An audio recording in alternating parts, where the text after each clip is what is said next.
લોકસભાની ચૂંટણી અને રાહુલ ગાંધીની ન્યાય યાત્રા પહેલા પ્રદેશ કોંગ્રેસને મોટો ઝટકો। ધારાસભ્ય અર્જુન મોઢવાડિયા અને અમરીશ ડેરે છોડી દીધો કોંગ્રેસનો હાથ અને અર્જુન મોઢવાડિયા અને અમરીશ ડેર આજે જોડાશે ભાજપમાં। સાથે જ એનએસયુઆઈના રાજીનામું આપનાર દિગ્વિજય દેસાઈ, ભૂપેન્દ્રસિંહ ચૌહાણ, વિશાલ સોલંકી, નવલસિંહ દેવડા, બકુલસિંહ વિપુલ દેસાઈ સહિતના અનેક લોકો ભાજપમાં જોડાશે।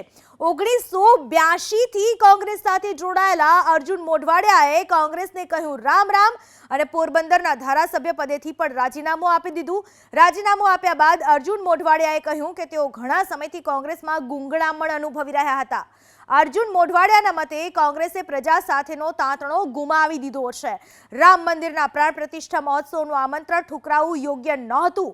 તો આ તરફ સીઆર પાટીલ સાથેની મુલાકાત બાદ ગણતરીની મિનિટોમાં જ અમરીશ ડેરે કોંગ્રેસમાંથી રાજીનામું ધરી દીધું।